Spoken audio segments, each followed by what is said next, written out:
Lord, make us instruments of your peace. Where there is hatred, let us sow love. Where there is injury, pardon.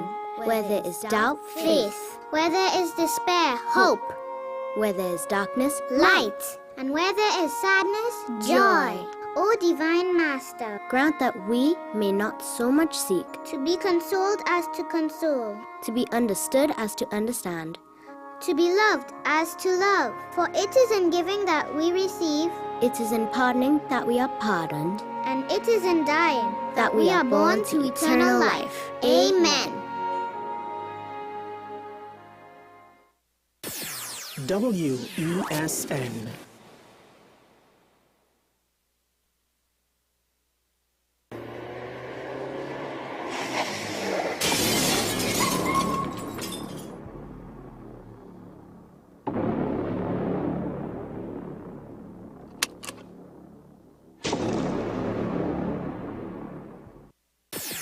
WESN.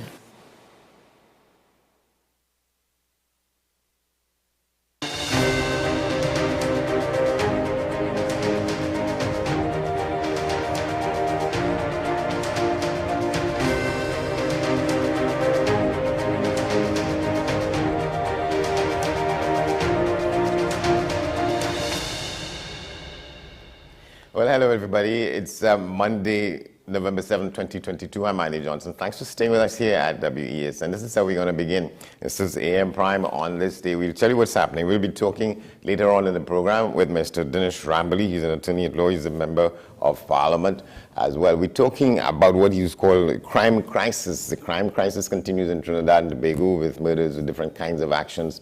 Non-stop. We'll get to that in a moment. We're also talking about that with Professor Ramesh Diosaran. He's a criminologist. He's a former independent senator and other things, a former university teacher and so on. Again, about crime, it is called, that discussion will deal with what is called facial recognition, software to treat with that to fight the crime issue. We're also talking with Mr. Terry Rondon. He's a former long-serving member in the local government apparatus from Sangre Grande and points thereon. We're talking about the decision by the government to extend the life of the local government bodies beyond where it's supposed to go. And they're talking about pushing back the elections for the new set of people in the local government organizations. But right now, we're talking with our friend around here, Mr. Farid Ali. That's because of developments that happened over the weekend. You remember the story in September after that heist, deadly heist at Pennywise in Laramie. A member of the Trinidad and Tobago Regiment had been detained for questioning. He was said to be a person of interest, and he was questioned for a couple of days, and then he was released. Well, he's been arrested over the weekend, and now he's one of those charged with the killings from that incident. So we're talking with Farid Ali about that. Good to see you. It's great to see you, Mr. Johnson. A pleasure to be here. Thanks for having me. All right, well, thanks for coming on. So one story, one newspaper said on Sunday that the man was rearrested. Newsday reporting yesterday that he was arrested and charged with the murders of those people who got killed in that heist. Let's start with that. He was not arrested on the first occasion at the instance of the murder, right? He was the murders, 2 people who died. He was taken in for questioning, and we discussed that. He was said to be a person of interest, and I'd asked you whether that was not a euphemism for saying that he was a suspect, and you'd said not necessarily. But now he has been picked up again, and in fact, he's been charged with the murder. Well, let us put it this way. Now that he has been rearrested, if we were to go on the article carried in Newsday by Sasha Wilson, it seems that the Newsday has information that charges has been laid. Yeah, that's the story in the Newsday. Right. And from what we're being told, it's 2 charges of murder, 2 counts of murder, 2 counts of causing grievous bodily harm, and 1 count of robbery. So fundamentally, he has been held to be one of the persons responsible for the death of Jeffrey Peters and Jerry Stewart. The two officers who were fatally shot, and the injury to Piola Batiste and Alistair Harris, the 2 surviving security officers. So what it means is that though he may have been a person of interest when arrested on the first occasion, which is September 19th, thereabout, after his lawyer had filed letters of habeas corpus or attempted to have him released at the High Court, or an order from the judge or from a judge to have him released, the police would have had two positions. One, they would have either had evidence already that was in its embryonic stage, and him having been released on September 24th, they would have an opportunity to develop that evidence. And when I say develop it, to explore the boundaries and the contours of the evidence, to test the quality of the evidence. And in that time period between September 24th and today's date, that evidence would have crystallized into something concrete, something that could test the issues of, or test the elements of relevance and admissibility in a courtroom. Yeah, because he was under questioning for about a week, right, before he was released. Yes, and I believe that would have been the first time between September 19th and September 24th. Right. He was released on September 24th. So what I'm saying is, it is very likely that one of two scenarios would have presented itself. Either the evidence that they would have had on September 19th, it would have been in its embryonic stage. And but when he was released on September 24th, it may not have fully evolved into something that is relevant and admissible in a courtroom. What we may have had between September 24th, when he was released, to today's date, is the police would have had an opportunity to develop that evidence, to try to crystallize it into something solid. And it seems that over the weekend, or within the last 2 days or so, that evidence would have that root evidence would have evolved into something more than just information. Having said that, it's not unreal. It is very, we discussed it before, and the possibility always exists that he could be rearrested. Yes, we talked about that. Yeah, the beauty with criminal law cases is some are carry a statutory period in which the investigation could take place, and if it is you don't have evidence, then you can't lay a charge. Those are for simple offenses like obscene language and other summary offenses. With serious cases involving murder and attempted murder and wounding and robberies, if evidence surfaces down the line, meaning after a period of time, it doesn't matter if it surfaces 6 months after, 3 months after, or even 6 years after. Once the police has gathered evidence, they can proceed to lay a charge, and that seems to be where we are. What the public may be interested in is what may very well be that evidence. We will not know what the substance of the evidence is that ties this young man. If it's from what I'm seeing, Newsday saying his name is Ishmael Salam. Yes.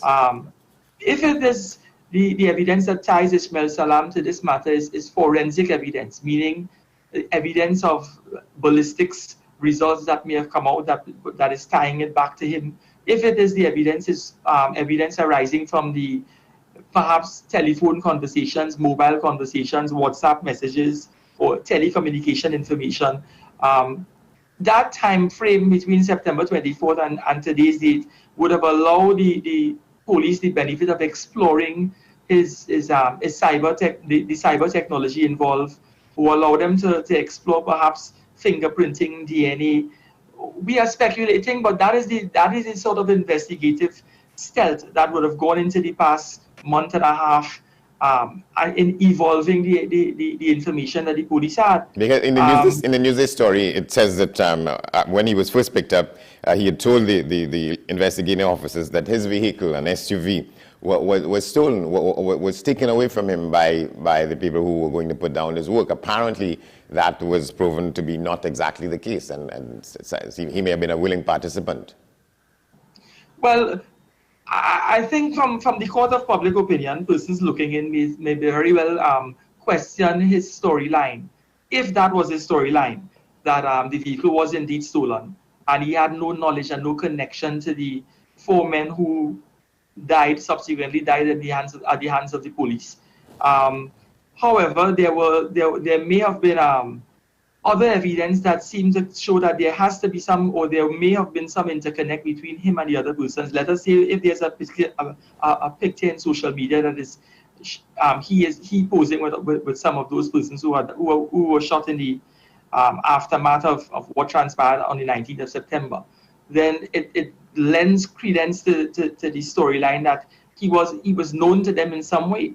But him having been known to them in prior to the incident taking place in September 19 isn't sufficient evidence that he would have known that that is what they were about. Let us make, if we were to make the inference that he, having known them in a previous dispensation, must have been known what they were up to on that day, that is speculative.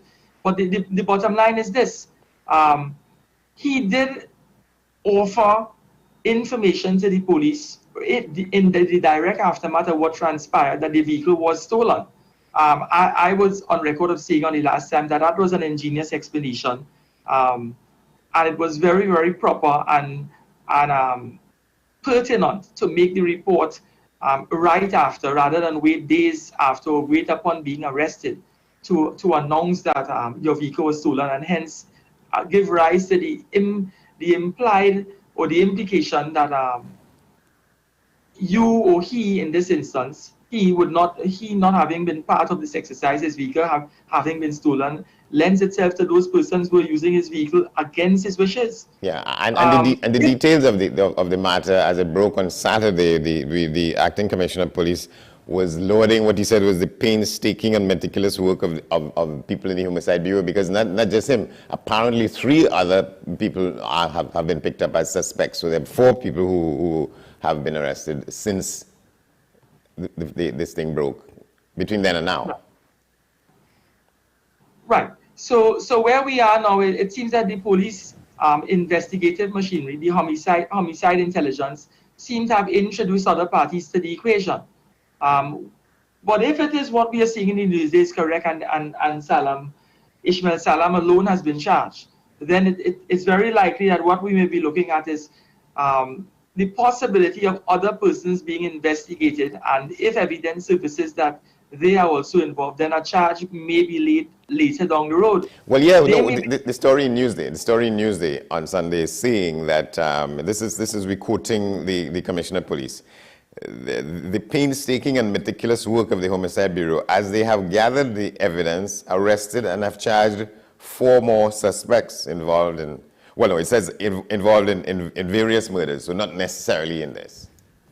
Yes, from my interpretation of it, it is not a situation where 4 other persons have been charged in relation to this particular matter. Right. I just cleared that up. It's Ishmael Salam in this particular matter. So I think what we need to conclude is that clearly there has been evidence that the police and the homicide unit were able to rely upon. Evidence that is concrete, evidence that seems to have created a nexus or direct nexus between what transpired on the 19th of September at Pennywise and this particular individual, Ishmael Salam.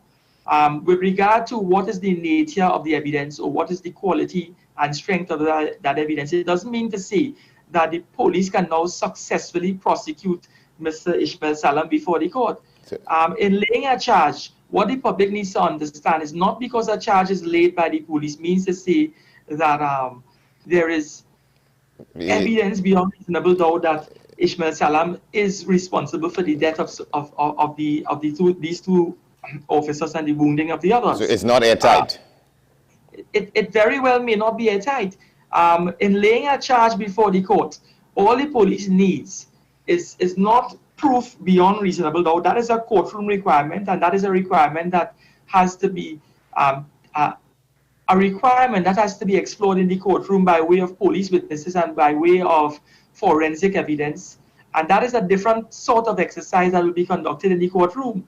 So the standard that is required to secure conviction is not the standard that the police will be relying on in pursuing a charge or laying a charge. It's very likely that the exploration and the exploration of the quality of the evidence will be distilled solely in the courtroom, and that is where, and rightfully where that ought to be done.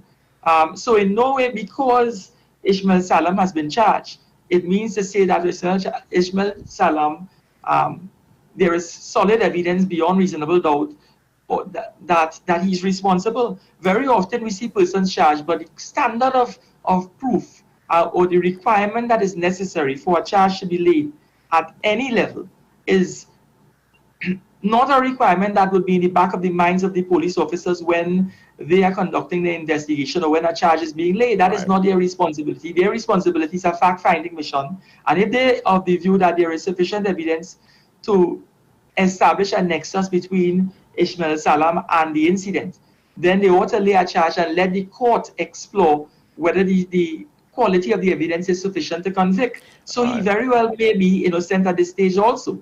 All right. Okay, we're going to have to leave it there. But thank you very much once again, Fareed Ali. Thanks for your time. I'm happy to help if I was able to. Thank you Enjoy very much. The rest of the morning. You too. Thank you very much. We will take a break, and when we come back, we hope to be talking with Mr. Terry Rondon on the decision of the government to extend the life of the local government bodies across the country before we go to local government elections. Stay with us. This is AM Prime. On this day, we're just getting going.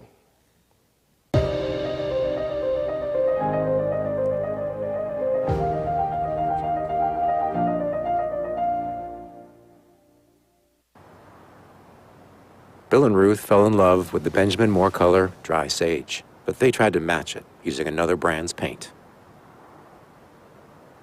I mean, it's close enough. Almost identical, really.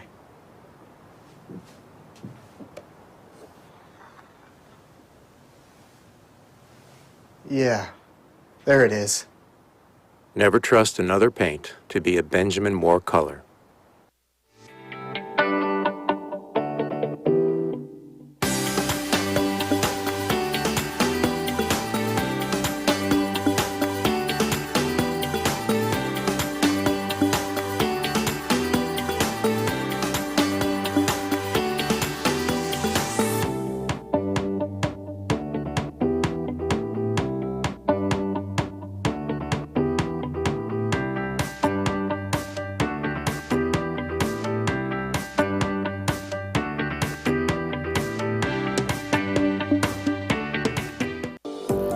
Join me, Sule A. Joseph, as I delve into the day-to-day psychological issues plaguing our society.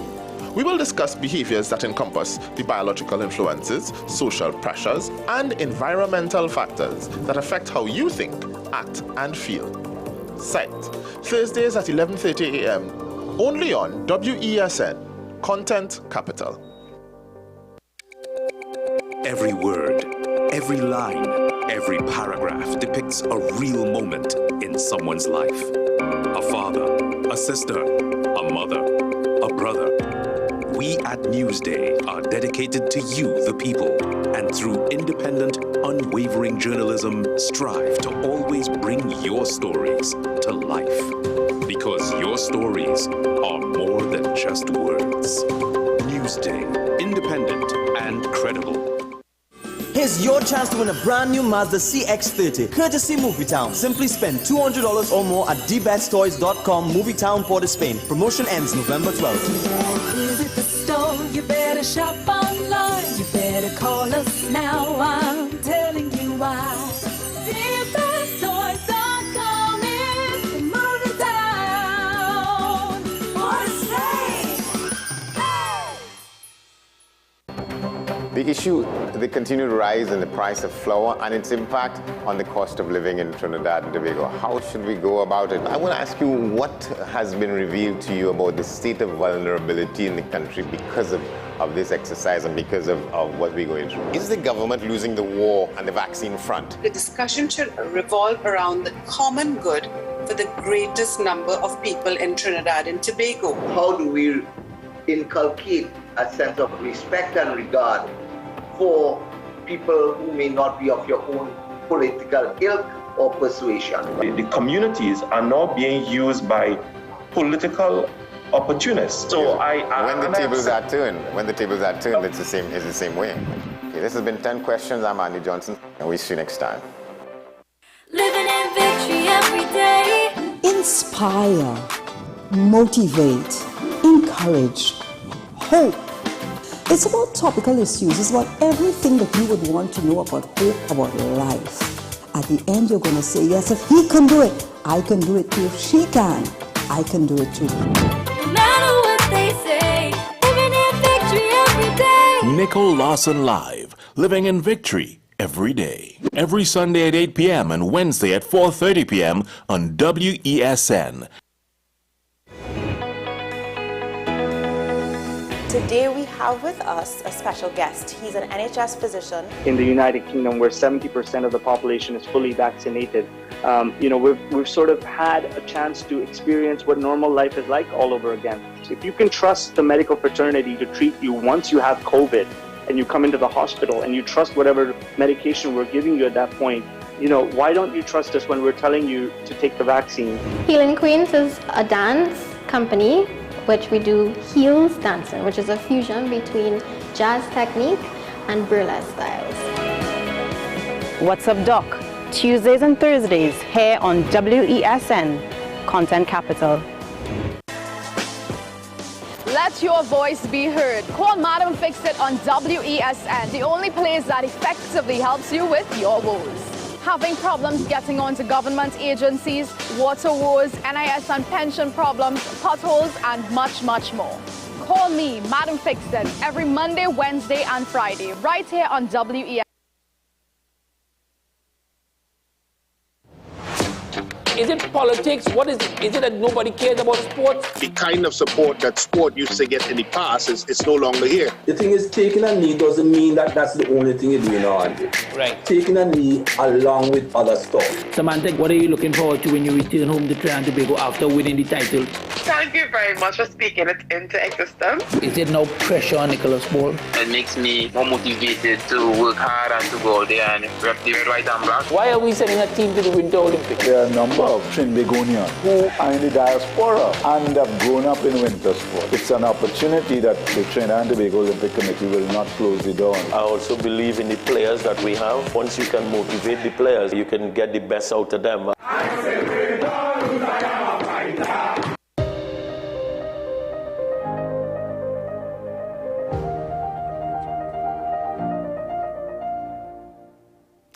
Welcome back to the program. Well, in lieu of our challenge to reach Terry Rondon, who is the local government representative in Valencia East and Toku, discuss the issues around the fact that the life of the local government bodies has been extended. Let's take a look around the region. We have a couple of places we want to stop now. We're starting in Grenada, where they say that there are efforts being made to restore the greater Grenville Bay area, with emphasis on Telescope Bay and Soubise at St. Andrew. We have more in this report. We are in the Telescope Bay area where climate change is evident. Drastic coastal erosion has taken place along these parts. The aim of this project is to restore the beaches and to preserve what's left. Nature Conservancy, in partnership with Windward Island Research and Education Foundation with support from Government of Grenada, has embarked on a project that seeks to restore and preserve the greater Grenville Bay area. Consultants from Colombia are presently on island. They are here working in conjunction with Nature Conservancy and WINDREF, providing training to coral gardeners who are fisher folk from communities around Grenville. This forms part of a larger project. The main goal is to protect the Telescope Beach. Orlando Harvey, Marine and Coastal Project Manager for the Eastern Caribbean with Nature Conservancy, explained what it entails. Give training our coral nursery gardeners who is a community fishers here, and then we're putting our nurseries out into the water to start getting ready for future components of the project. So what we're doing today, the coral nursery, is part of a larger project that we have for the entire Bay of Grenville. So part of it is to do some reef restoration, and the main goal of that reef restoration project is to protect the Telescope Beach. So if you look behind me, you will notice that over the years we've had a lot of erosion of the beach. So the goal is to have some restoration work done on the reef, and as by improving the health of the reef and restoring the reef, we would protect the coastline. So we would help to halt further erosion of the beach, and then we would have improvement in the beach itself. So a lot of the buildings, the homes, the houses, the roads along the Grenville Bay that is being threatened right now by erosion, the ultimate goal is to try to help improve that situation. Fanora Montoya is a certified ecological restoration practitioner. facilitating the training.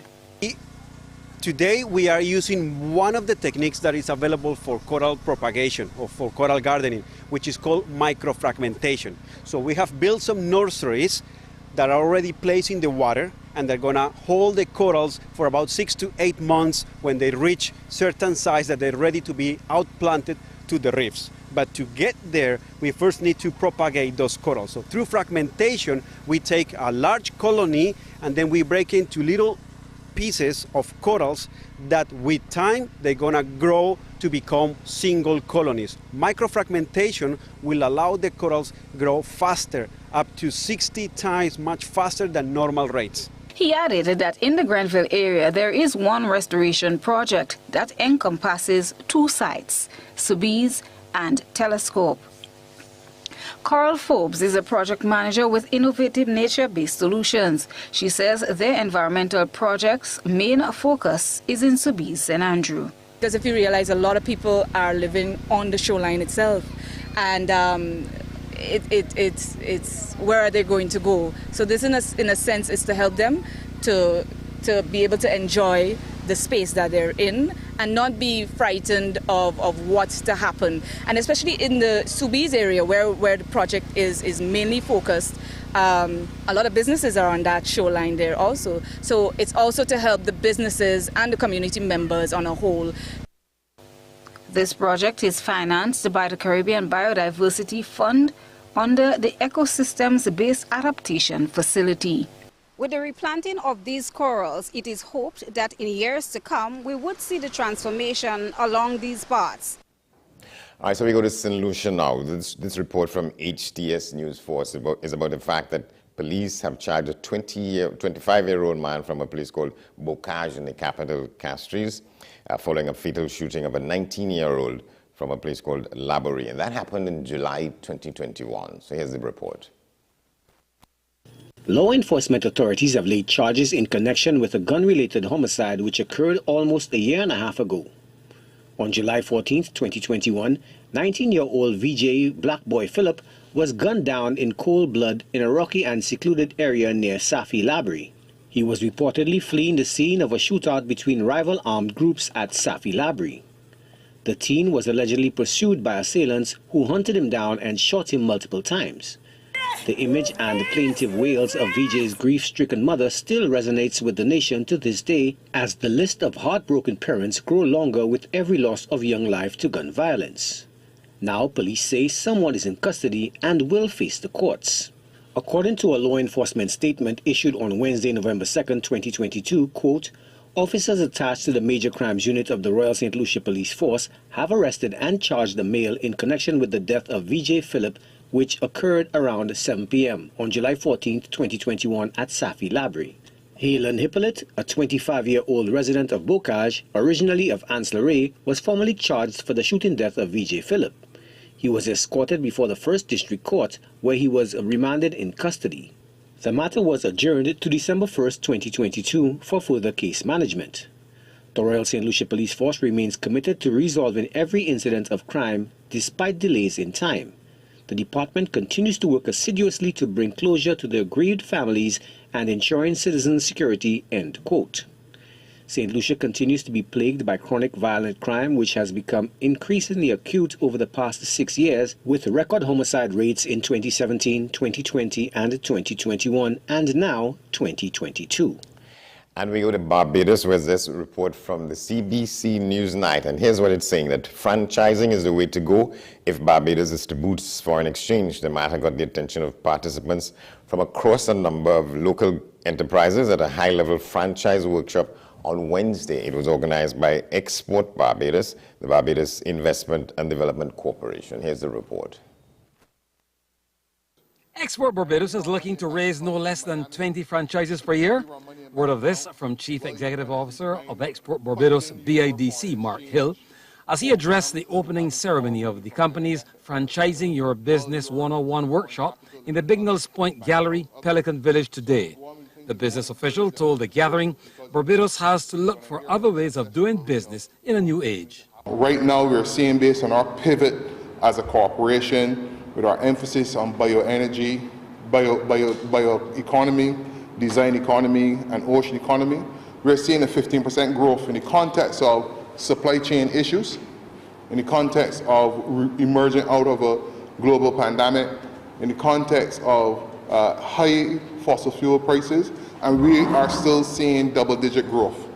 So which means that Barbados was simply being a sleeping export giant. As small as it is, there is a reality of the Barbados brand. Franchise consultant Chris Connor of Franchise Marketing Systems said his company is looking for brands that exhibit the traits and characteristics to make a success in the marketplace. Every franchise model, including the global ones, the McDonald's, the KFCs, the big international franchise system, started out in the exact same position. They had a good business model, they had a great brand, they had a vision for growing it and opening it up in new markets. And they took the first step. They had the faith and the vision to see a bigger opportunity and took the first step. But everyone who is successful now started out in the exact same boat, and hopefully with some discussions and interviews and time, we can help entrepreneurs see that opportunity and be willing to consider taking the franchise step. But Shauna Rollins had encouraging words for participants. She told the audience she is close to completing deals with franchises overseas for her company, Delicious Treats. Different customers started coming to us saying, you will do good in other places, in the region, in St. Kitts, Trinidad, Jamaica. And that is when I started thinking of other options for locations regionally and globally. And when I did my research, franchises seemed to be the most viable option. The day-long session attracted participants from a cross-section of new and established businesses in Barbados. All right, when we come back, we should be talking with Professor Ramesh Diosran on the crime situation, but particularly from the perspective of the plan to introduce what is called facial recognition software in that fight. We're going to take a break. Stay with us. This is AM Prime.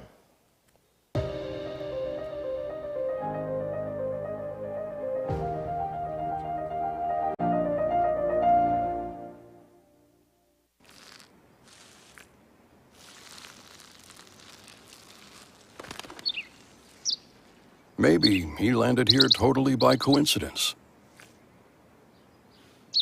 But if by chance he's admiring your fresh coat of Benjamin Moore soft sky blue, well, that's a pretty high compliment. Coming from an expert.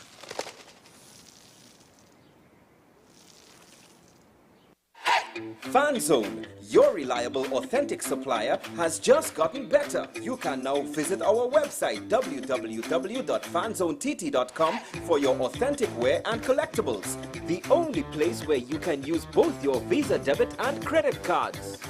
Visit our website, fanzonett.com, to make your purchase today. The best for your baby is at thebesttoys.com. From the best strollers, car seats, baby carriers, high chairs, booster seats, rockers, jumpers and bouncers, walkers, baby blankets, feeding accessories, bathtubs. Visit us in-store at Forces Flagship McLean. Shop online now at thebesttoys.com. Order via call or WhatsApp at 332-BABY. And remember, we have the best toys at the best prices. What's the best way to grab the attention of viewers? Please exercise more patience. You have to be kidding me. Doing what we do best. I'll say at the very least it's a conspiracy of laziness against the people. Join me, Keaton Shaw. And me, Sean Michael Small, for Talking Point. Weekdays from 8 a.m. to 9:30 a.m. We go in-depth on the trending issues and engage the most controversial newsmakers as we get them to account to the people for their actions. You can't go to the government with nothing. You can't go to cabinet with an empty hand, with a wish. I'm glad that we're having this a sober, mature discussion. In the present situation, I expect a continuation of the chaos. Join us for the discussion, Mondays to Fridays, only on WESN, the content capital. Every word, every line, every paragraph depicts a real moment in someone's life. A father, a sister, a mother, a brother. We at Newsday are dedicated to you, the people, and through independent, unwavering journalism, strive to always bring your stories to life. Because your stories are more than just words. Newsday, independent and credible. Living in victory every day. Inspire, motivate, encourage, hope. It's about topical issues. It's about everything that you would want to know about hope, about life. At the end, you're going to say, yes, if he can do it, I can do it too. If she can, I can do it too. No matter what they say, living in victory every day. Nicole Lawson Live, living in victory every day. Every Sunday at 8 p.m. and Wednesday at 4:30 p.m. on WESN.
Hi, welcome back to the program. Well, let's just tell you this. As police intensify their efforts to fight the rising murder rate, the acting commissioner of police, McDonald Jacob, has revealed they will soon be using a facial recognition software to detect and prevent it.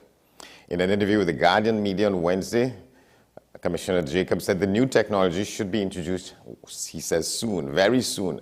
They're supposed to be introducing facial recognition, which can also help in some way or the other, so we are happy. That is the next step after you do the grid with CCTV. The CCTV grid he was referring to was announced on Tuesday by Prime Minister Dr. Keith Rowley, who said the government was spending $80 million to acquire and install 2,500 CCTV cameras across the country. Well, to discuss that matter with us now, Professor Ramesh Jusron, a criminologist, a former member of the independent benches in the Senate in the Parliament of Trinidad and Tobago. Good to see you, sir. Morning, Andy. Morning. What are you asking me? Well, to talk about this issue about the introduction of CCTV cameras to go for facial recognition software.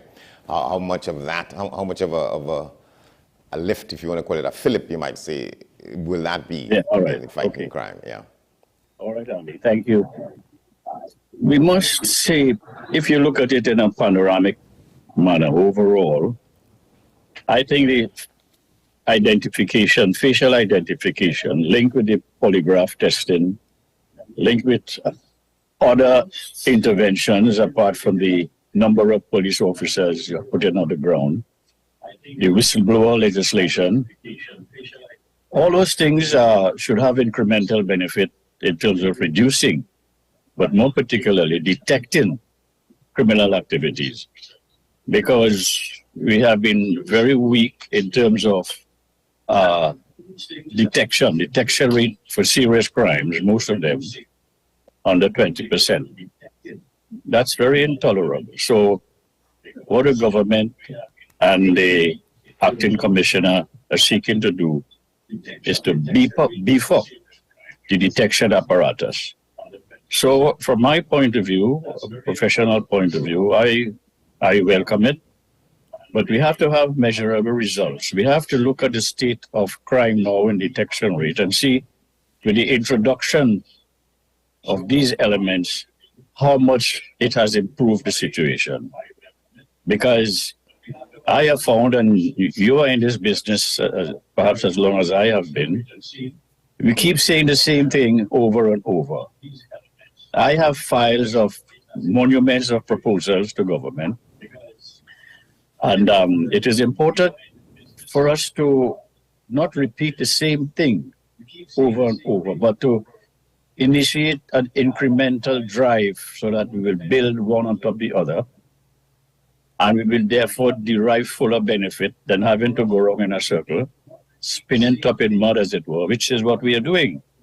So the advancement in terms of facial ID, polygraph testing, I think it is a welcome sign. Incidentally, the polygraph testing should not be confined only to official and the protective services, customs, police, and so on. They should extend it to the private security industry. And more than that, they should build a closer alliance, a closer operational alliance between the private security industry and our formal protective agencies. So there are things to be done, and it's a good start. I want to see how far it will reach, what the results will be like. You see, when people ask me, and I'm quite sure it's a very relevant question, well, what do we do in terms of solutions in addition to what the government is doing and to prevent us from repeating the same thing? I recall, Andy, when I had just come from the University of Toronto in Trinidad, very anxious and idealistic, willing to help in my country's development. I became a Sunday columnist with the Trinidad Express. And I'll show you something that was written in 1977. This call upon the government to set up a national crime commission. A national crime commission. Yes. 1977. And just 1 minute, the objectives were 10. Where and why has there been a significant increase in crime over the last 10 years? The first paragraph is very dramatic to recall now. This was in 1977, some 45 years ago. Over the past few weeks, the nation's attention rocketed from corruption to violence. We were now coming out of the O'Halloran issue and so on. With the Dilabasti reports on the magistrate still hanging loose, it was bang, bang, bang, here, there, and almost everywhere. Shooting, quite epidemic. Popular DJ, Selvin Reggie's Gabi, was riddled to death, and the nation rose with anger and bowed in sorrow. And straight went on. And that death of DJ Gabi, he had a bar in Lavatil. He was a friend of mine. I decided to start pushing some ideas, and there were 10 recommendations here, what to do from beginning to end. The Archbishop, as I noticed this morning, proposed that crime, if not all, but the majority of them, should be dealt in a ground-up approach. I agree with that. More precisely, if, as Mr. Jacobs is saying, you're going to put more boots on the ground. But the ground has to be fertile enough to nourish the operational activities of the police. Meaning, you couldn't just put people on the ground. Patrol cars just drive by. The criminal is not waiting on the pavement to wave to the police. They will hide until the particular patrol car is gone. So we have to rethink that. We have to beef up and structure what is called community policing. So when you put these men and women boots on the ground, there will be an infrastructure on the ground.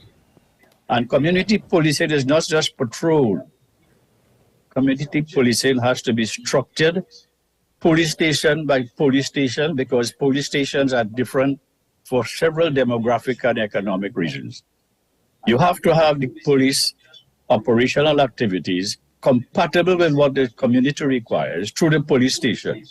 Each police station should have a community policing apparatus suitable for its needs and incorporating the police in a partnership way. But haven't we tried this question of community police in different incarnations over decades? We say, we have echoed it. And it's in the sense that we have community policing for the country. It can't be for the whole country in the same way, because the needs are different. I am trying to be more specific and targeted. And each police station must have its own apparatus in terms of community policing. Apparatus meaning not only equipment, but thinking, the strategies used, the partnerships. How many churches you have, how many schools you have, how many bars you have, what are the strengths, weaknesses, opportunities of these each community, and the opportunities and the threats. So create something like that, structure it, because what is happening with community policing over the years, if I may say so, the residents, the communities, the citizens are really not inspired enough. They are more fearful than inspired. And the fears keep them more inside than going outside to help the police. We have to inspire them beyond the boundary of fear.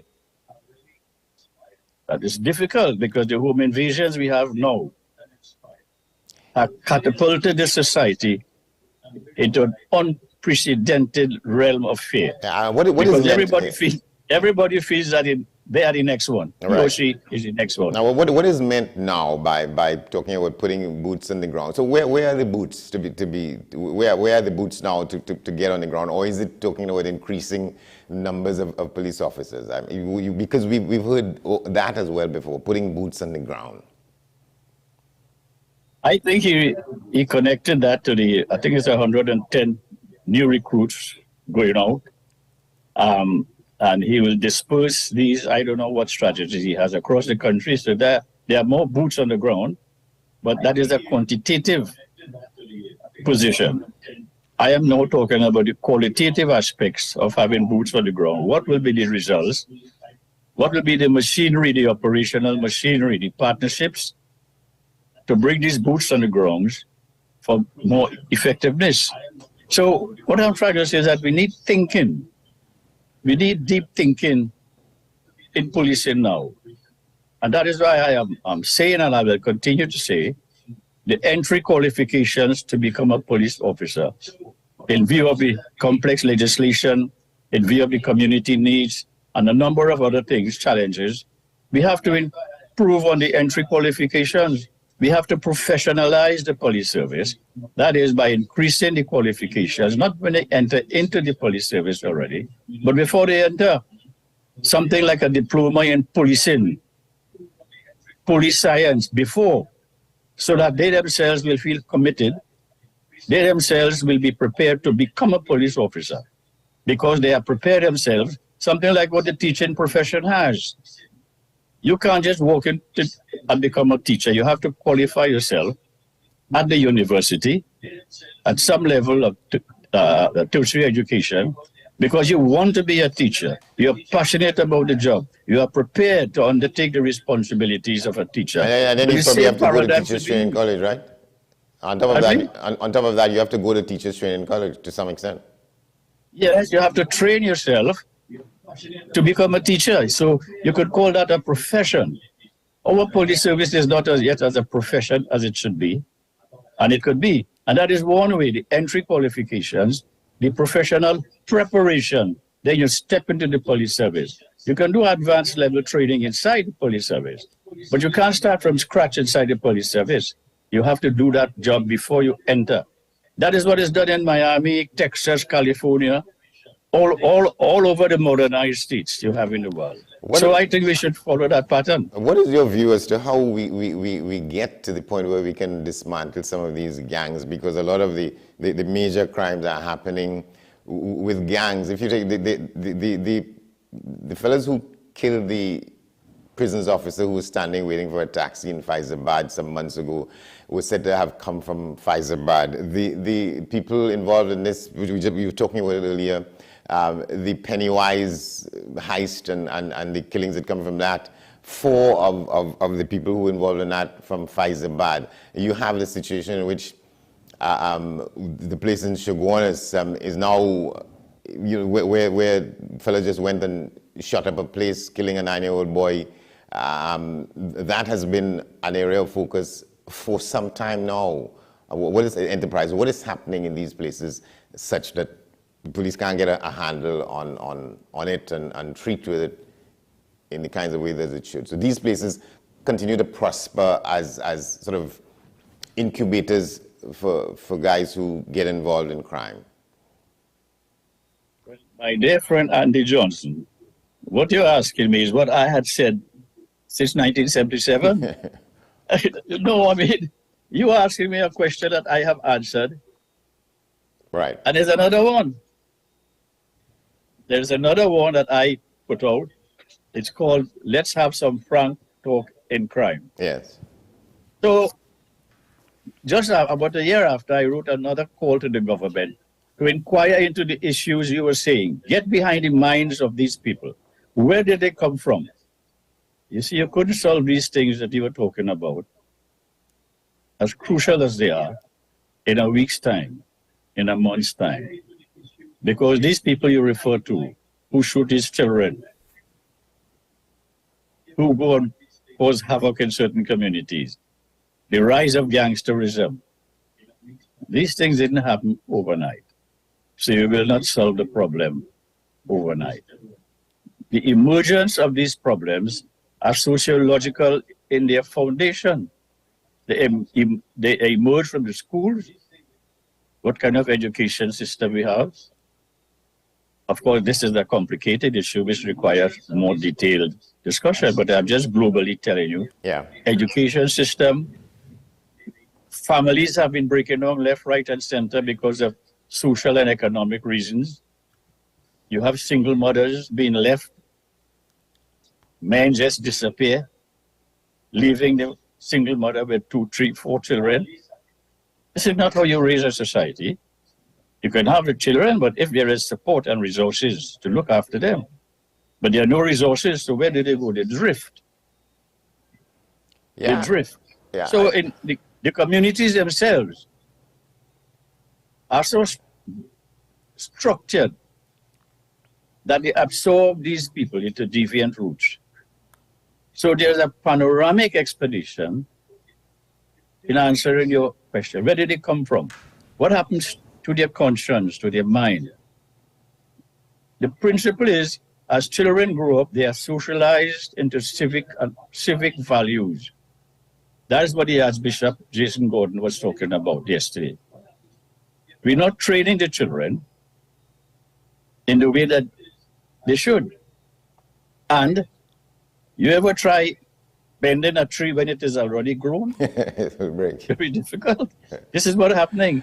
Now, I don't want to sound too pessimistic, but we have to be realistic and get the government, the parliament, the opposition, civic organizations, many of which are trying their best, to come together through a national crime commission. Yeah, I guess. I want to ask you. You have to get everybody involved. Let me ask you about this. This is a statement from you have the Minister of National Security saying that, disputing that the school that was in the middle of the firing range of the gangs in Rose Hill, that they didn't face the danger that some people felt because the thing was happening 200 meters away from the school.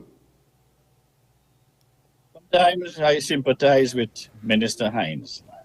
So many things come in his way rapidly, and perhaps he doesn't have much time to think it through. And what he said there was that, well, the children might be safe because they have had this experience before. They're accustomed to it. But I think the fundamental problem is, where are those bullets coming from? Who fired those bullets? And how long would this thing continue? So it is said to be a gang warfare. Well, then it's a gang problem, not only a school children problem. The more fundamental problem is the gang warfare on the hills of Laventille. And this, as everybody has heard, is nothing new. Precisely. Stories of shooting from the hills into Port of Spain is nothing new. Sometimes it's done for fun.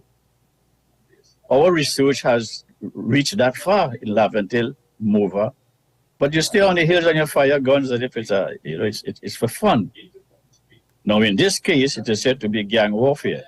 I am not too sure if that is the case, or if there was just one group of persons firing shots over the school. The police would have to perhaps provide more details. But the question now is facing Mr. Hines is a difficult one. But he has to start somewhere. This Laventille phenomenon people feel they are being stereotyped. It's not stereotype. There's a little too much that is not good sometimes coming from certain districts in this country. And it's not stereotyping, it's identifying the problems and trying to solve it collectively. So I think Mr. Hines now has an opportunity to do something not only dramatic, but something fundamental for a long-term result. All right, and so just come back, let's close out on the question of this introduction of this facial recognition software. They said very soon we're supposed to be introducing that facial recognition software. Well, we're behind, as they say in American sports, we're behind the eighth ball for the longest while on some of these things. I repeat myself, the facial recognition, if everybody has security cameras as a supplemental device to what the commissioner is talking about, that will certainly help. I support facial recognition, but then you must be able to distinguish the faces, who is the criminal and who is not the criminal, and don't confuse the lawful with the lawless. And the facial recognition, a face doesn't have a mark to say, well, I am a criminal. The facial recognition will have to be connected to other pieces of evidence, presence, fingerprint, a number of other things. But just looking at the face alone, you will need some supplemental devices to make it more effective. So that is my brief view, Andy Johnson. All right, and again, $18 million, another announcement, $80 million we're talking about, we've been told would be put into acquiring these 2,500 CCTV cameras. Again, we've been talking about for decades. If the $80 million is the cost of these cameras, and there's justification for it, both in the eyes of the policymakers, the government, and in the eyes of the wider public, I think it should go ahead because you need these cameras on the street. If there's a question about the cost, well, the government will explain it, that is the cost in some competitive manner, and they have gone with it. I already can't say anything further on it now. Yeah. All right, but in any case, we're up to that time. But thank you very much, Professor. Andy, thanks you for having me. Good to talk to you again. All right. Thank you very much for coming on. That was Professor Ramesh Dursaran, where we at with crime in Trinidad and Tobago in 2022, coming on to the end of 2022. We'll take a break. More on the other side, we're talking with Dinesh Rambali, attorney at law and member of parliament and the opposition. Again, the discussion has to do with what we call, and what is being called by many people, again, the crime crisis in Trinidad and Tobago. Stay with us.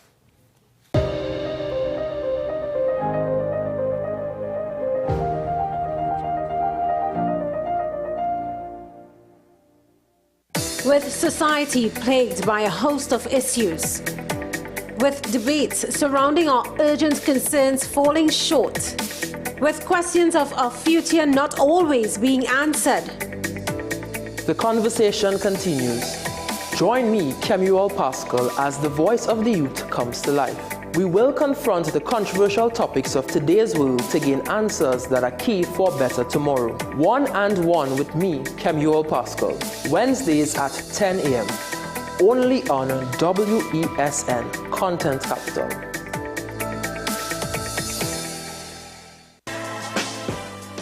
Let your voice be heard. Call Madam Fix It on WESN, the only place that effectively helps you with your woes.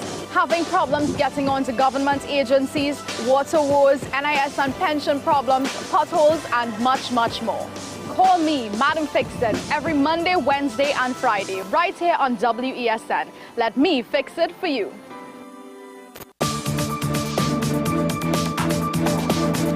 I am Rondell Donowa, attorney at law and host of Strictly Legal on WESN Content Capital. Strictly Legal is a legal program geared towards informing you, the public, of your legal rights, responsibilities, and remedies. So be viewing Thursdays 10 a.m. to 10:30 a.m.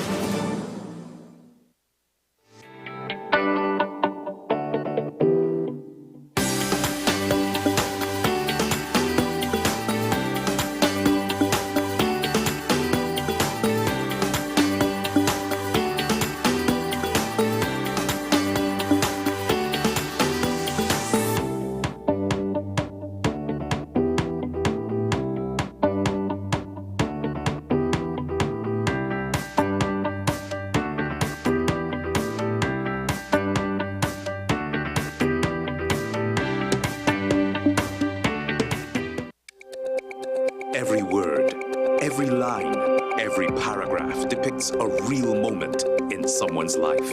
A father, a sister, a mother, a brother. We at Newsday are dedicated to you, the people, and through independent, unwavering journalism, strive to always bring your stories to life. Because your stories are more than just words. Newsday, independent and credible. Is it politics? What is it? Is it that nobody cares about sports? The kind of support that sport used to get in the past is no longer here. The thing is, taking a knee doesn't mean that that's the only thing you're doing on it. Right. Taking a knee along with other stuff. Samantha, what are you looking forward to when you return home to Trinidad and Tobago after winning the title? Thank you very much for speaking it into existence. Is there no pressure on Nicholas Ball? It makes me more motivated to work hard and to go out there and rep the white and black. Why are we sending a team to the Winter Olympics? There are a number of Trinbagonians who are in the diaspora and have grown up in winter sport. It's an opportunity that the Trinidad and Tobago Olympic Committee will not close the door on. I also believe in the players that we have. Once you can motivate the players, you can get the best out of them. Living in victory every day. Inspire, motivate, encourage, hope. It's about topical issues. It's about everything that you would want to know about hope, about life. At the end, you're going to say, yes, if he can do it, I can do it too. If she can, I can do it too. No matter what they say, living in victory every day. Nicole Lawson Live, living in victory every day. Every Sunday at 8 p.m. and Wednesday at 4:30 p.m. on WESN. Join me, Sule A. Joseph, as I delve into the day-to-day psychological issues plaguing our society. We will discuss behaviors that encompass the biological influences, social pressures, and environmental factors that affect how you think, act, and feel. Sight, Thursdays at 11:30 a.m. only on WESN, Content Capital.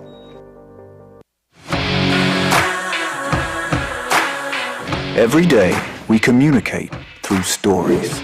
Stories of ourselves, our challenges, our goals, our experiences, and our aspirations.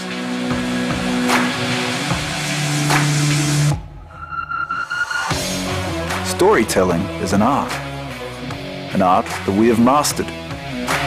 WESN Film Studios comprises a collaborative team of experts with extensive industry experience locally, regionally, and internationally.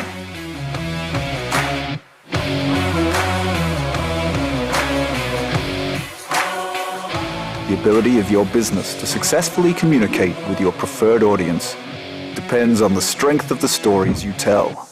Your vision should be communicated in a high-quality, professional, and creative way.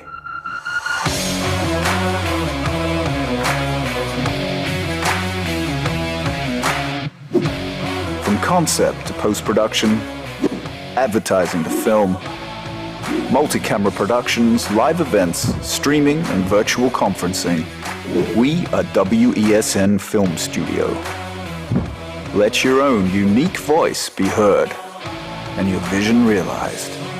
Call us today at 628-5835 for your next production.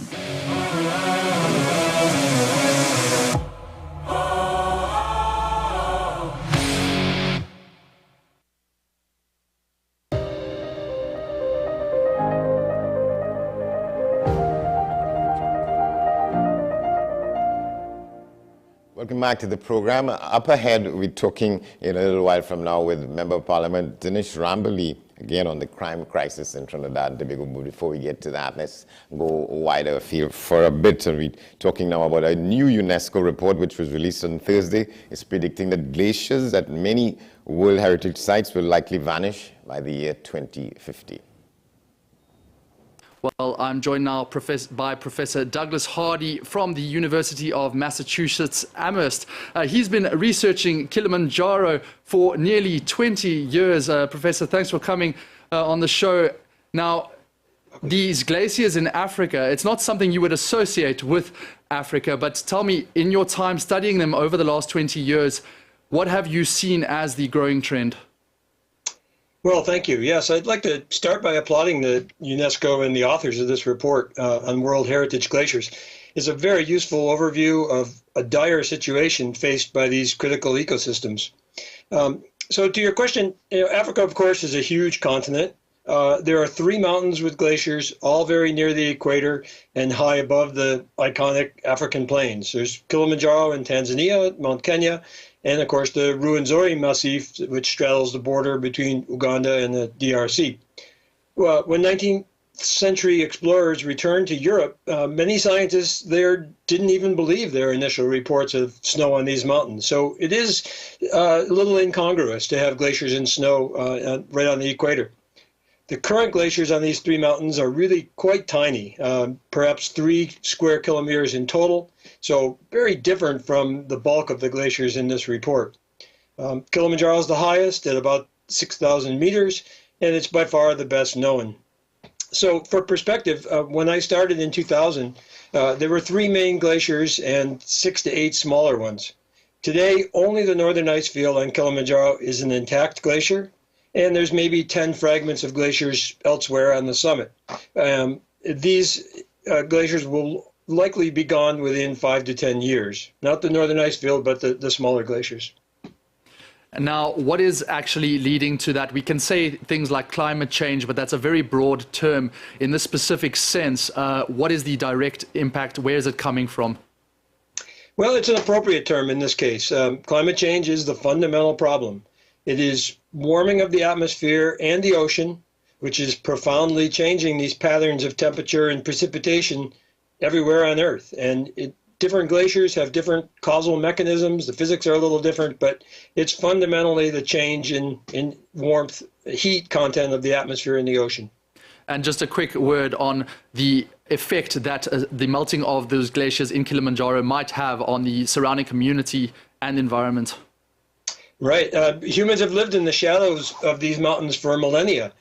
So they've developed a fascination and a reverence for the glaciers, which shine brightly during the dry season. But these days, the glaciers, I think, are really most important as draws for tourism. Thanks so much. That is Professor Douglas Hardy from the University of Massachusetts Amherst. All right, in another one of these pieces, we take a look at this situation in which it is said that 1,000 people, including many children, are stranded at sea after Italy and Malta failed to provide support. We have a story talking about the action of Mediterranean. Let's cross to our correspondent. For more, let's cross to our correspondent in Rome, Seema Gupta. Hello to you, Seema. This is a very complex and messy issue. First of all, tell us about these 3 ships. Well, what we do know is that they're migrant rescue ships. They're run by different NGOs, non-governmental organizations. There are almost 1,000 migrants in total aboard these 3 ships. They did, as you mentioned, ask for safe port as they were in a distress situation, dealing with so many migrants on board. Access to ports in Italy and Malta. So far, they've not received any support on that front, and they've been stuck at sea for almost 2 weeks or so. So now the Italian Interior Minister of this new far-right government that we have here in Italy said that he is drafting and putting in place these new laws looking at these NGO groups that he says who violate procedures. They don't coordinate their rescue missions with the authorities. And he says that the countries whose flags that they fly on these ships, they should intervene and take in these migrants. So looking at these 3 different ships, you've got Humanity 1, which is carrying a German flag. They've got 179 migrants on board. Some 100 of them are unaccompanied minors. And then you have Ocean Viking as well as Geo Barents. Both of them have the Norwegian flags. One is run by a French-based NGO and the other one by Doctors Without Borders. So really a complicated issue, but it's important to remember that this issue about NGO-run ships was also something that came out in terms of a clash with the Italian government when we had the former Interior Minister Matteo Salvini from the League Party. He's now a member of the government, and the current Interior Minister did work under him when Salvini was the interior minister. So clearly they are pressing on the same lines. Italy is very clear. There's not allowing them in for the moment. They want to see more help from other European partners. And Ms. Maloney, for her part, in her visit to Brussels on Thursday, said that she brought up this issue with EU chiefs, and she said she had willing ears that were willing to listen to Italy's point of view. France has responded to this incident in the Mediterranean. Do they say anything along the lines for what Italy is looking for? Well, what the French Interior Minister has said on Friday is that Italy must let the ships in because that's international law. When there is distress, it's the closest port of entry, and Italy is the closest port of entry. He did add, however, that he had no doubt that Italy would intervene, and that France and Germany, for their parts, he said, would be ready to take in some of those migrants, and that he stressed Italy is not alone. On Thursday, both Germany and Norway, the other country that carries the flags on these ships, both said that essentially it has to follow international law. Italy, being the closest country, needs to take them in and process these migrants. That's the way it works. It's the closest safe port of entry. But the Italians clearly want to make sure that they get the support once these migrants end up on their shores. And it's important to note that the Italian authorities are continuing to allow arrivals when migrants are picked up by Italian patrols. Just on Thursday, 456 migrants were brought to ports in Calabria in the south of Italy. But it's important to note almost 1,000 migrants on these 3 different ships, and they are deteriorating weather as well as sea conditions on these boats. They're sleeping out in the open. We are hearing reports that there are fevers, colds. They're struggling on board these ships, and they need access to care as fast as possible. All right, from us now, as calls intensify for something to be done about the crime rampage in the country, murders have gone past 500 already for the year. The Prime Minister met with the National Security Council and law enforcement heads. Following that meeting, the Security Minister, Mr. Hines, in an interview with TV6, said there would be no state of emergency or curfews, but increased police presence to tackle what he described as a gun crisis. To talk about that with us now, Member of Parliament, Dinesh Rambali. He's with us on the phone. Good to see you, sir. Good morning, Mr. Johnson. Good morning to your viewers and listeners. Well, thanks for coming on. Where do you want to start? Well, let me start very simply with this. The country as a whole is not feeling very safe. What you have is a runaway crime problem, and that is putting it very mildly. I read recently Dr. Randy Sipusad, I believe, a criminologist. He basically associated with the University of the West Indies.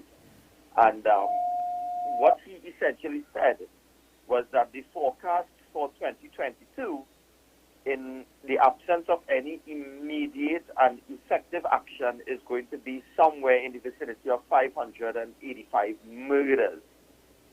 So that is nothing that, it is something that we are very fearful of. We definitely need to see some immediate action being taken. And simply calling a National Security Council meeting and telling the wider public that what you can expect as this immediate action is increased police presence does not give any kind of comfort. It does not give you a sense of feeling that we are going to see a curve in the crime rate and in the murder rate.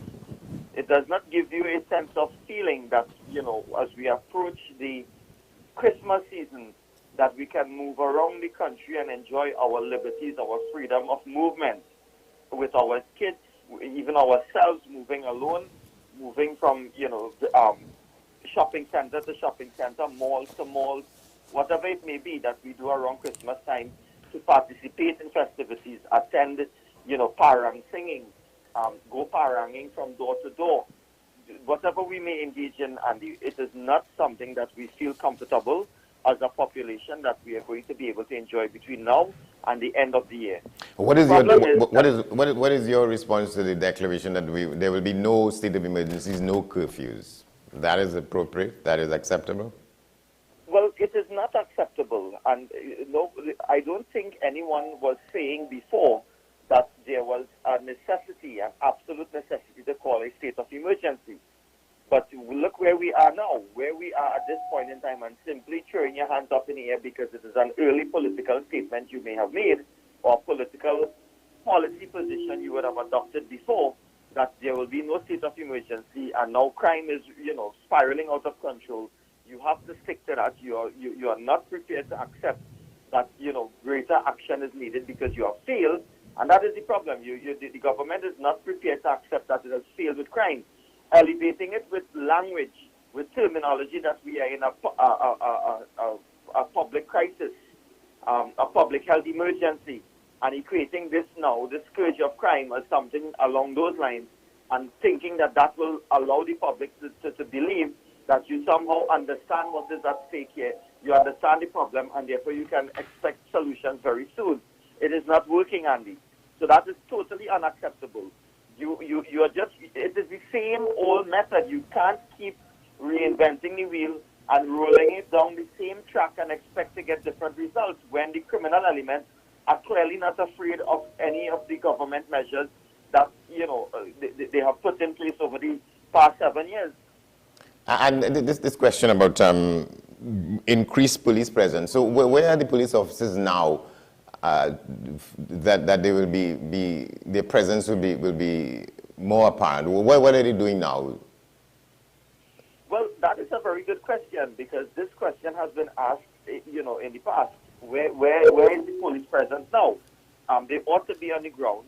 Now, the police service, and this is a problem that we have been having with this government, is that you don't know if the monies are being spent. So when every year they allocate monies, national security acquiring one of the largest, if not the largest chunk of the national budget, where is it being spent?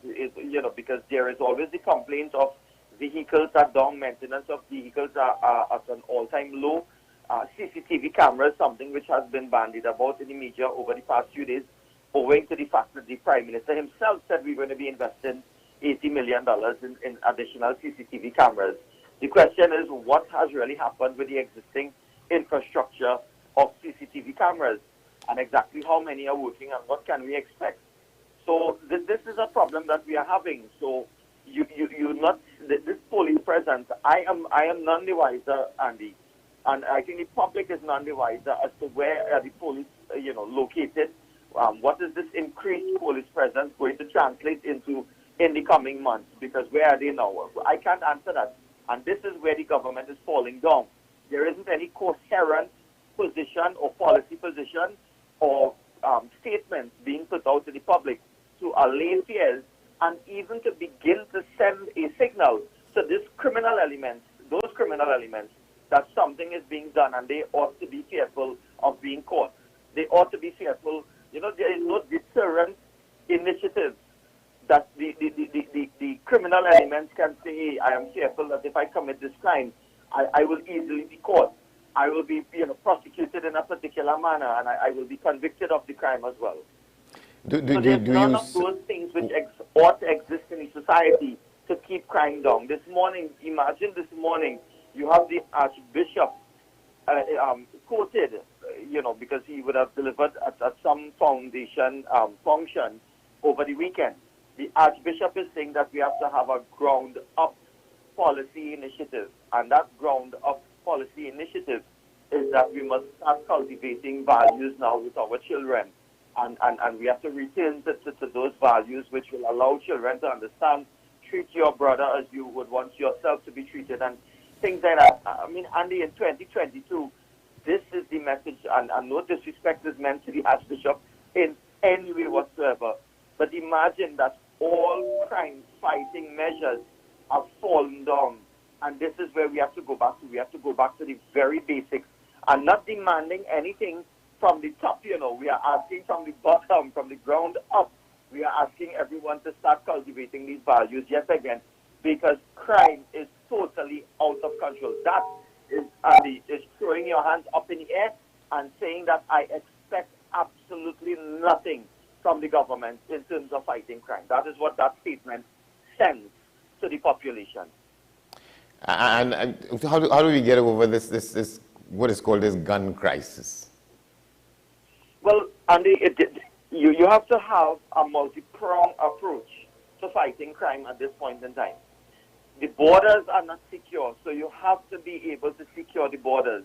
You have all of this illegal ammunition, high-powered rifles, illegal ammunition coming in through the borders. This government has never had a handle on that.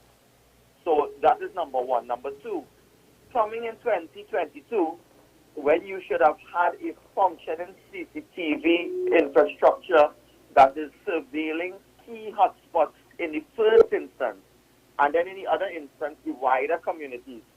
That has to be, you have to have a very, very short time frame within which that can now be resurrected, that it can now be implemented in an efficient manner. So that, whatever may be the state, the government has to come clean and have a position exactly where it stands in terms of CCTV infrastructure. And you have to have a cutoff date. Whilst it may take some time between now and that cutoff date, meaning whether it is going to be a month or whatever, this is where the National Security Council has to level with the population. You have to have the increased police presence, and you have to have that increased police presence. It may be that you need, within this time frame of establishing CCTV and other infrastructure up to an acceptable level, that you have the joint police-army patrols. When last have you seen the joint police patrols? The law as it stands right now, Andy, is that you need to have the permission. It is the notice or I should say notice, sorry, Andy. It is basically the permission where the president gives the authorization or the approval to have both the army acting in concert with the police service. And we have not been seeing any of those things. You will have to return to these measures, joint police and army patrols. And therefore you have that located strategically. And sorry to say, you have the army there. You need to use as much of the army personnel as is permissible now. You had a joint meeting with Defense Force and whatever else in recent times, the heads of various defense agencies, law enforcement agencies. What came out of that? Just simply increased police presence. That last meeting last week that the National Security Council held with law enforcement heads was nothing but a puppy show. You ought to have come out with much more answers in dealing with crime moving forward. So I am saying that in the first instance, you have to have your infrastructure up and running. We know that it is not up and running at an acceptable level at this point in time. Have an immediate, a very short cutoff date by which you can implement and strategize your CCTV cameras. And then in that meantime, you have to have this joint law enforcement position, Andy. And I mean, there are a lot more things to deal with in terms of the criminal justice system and stuff. But at this point in time, we are talking about mitigating, preventing, instilling fear in the criminal elements, and catching the criminals to start with. And that is what we need immediately. Yeah, in other societies, in other localities, in big cities, in different parts of the world, they have been able to drive serious nails in the place having to do with what is called the gang culture. But we have laws in Trinidad and Tobago against the formation of gangs, against the existence of gangs, and against membership in gangs. But officials talk about it as though, well, it's something to be accepted. We don't seem to be treating with the issue of dispensing with gangs altogether. Well, this government has an approach, and let me tone it down a little bit. It seems as though their approach is one of reactionary as opposed to being proactive. It seems as though they lack the political will to deal with crime. So yes, we are now instilling a culture, and when I say we, I mean government is instilling a culture in the population at large, that these crime numbers that we are seeing now, 500 and whatever it may be at this point in time, Monday morning, that it is acceptable that, all that can be done is being done, and this is the best that we can do. So what you need to do is to start accepting that this is the new crime rates that you have to contend with. It is acceptable in a society like Trinidad and Tobago to have anywhere in the vicinity of 600 murders per annum. And you spoke about the gang culture. The government really made a song and dance, and a very colorful one at this, if I may say, aided and abetted by other agencies in the society that, look, we need to combat, we need the anti-gang bill, and we need the anti-gang legislation and what have you. And that is, in fact, law. It was law before. And when the opposition was saying, well, no, we need to start treating with the efficacy of this anti-gang law that was there before we can move forward and treat with whether or not you were going to support the continuation of such legislation. The government said that they knew who the gangs were, they knew the names of some of the gangs, the alias names, and it is a matter of cracking down on them. And now look where we are now, Andy. We are 2+ years later, and you're not seeing gang members being held. You're not seeing gang leaders being held. You're not seeing the gangs being treated with in any kind of aggressive manner, lawful albeit, but aggressive nonetheless. And you're not seeing any of those things. So I think last week on another program, I would have made the statement that what the Honorable Prime Minister and the Minister of National Security is doing, Andy, is they are playing this psychological mind game with the population. And what they are in effect trying to do by their statements and by their actions is get the population to become desensitized to crime and to accept a new norm that, look, when we are talking about per annum serious crimes and per annum murders, that, it is normal. It is something that we can't really deal with. And we must now begin to accept that it is going to be in the vicinity of 100 murders per annum. All right, we're going to have to leave it there. Mind game we're dealing with. We're going to have to leave it there, Mr. Rambali. Thank you very much for talking with us. Thank you, Andy, and your viewers and listeners. All right, you too. All right, just before we go, we ask you to watch this. Let me tell you that in Jamaica, they're popularly known for the reggae and for Rasta.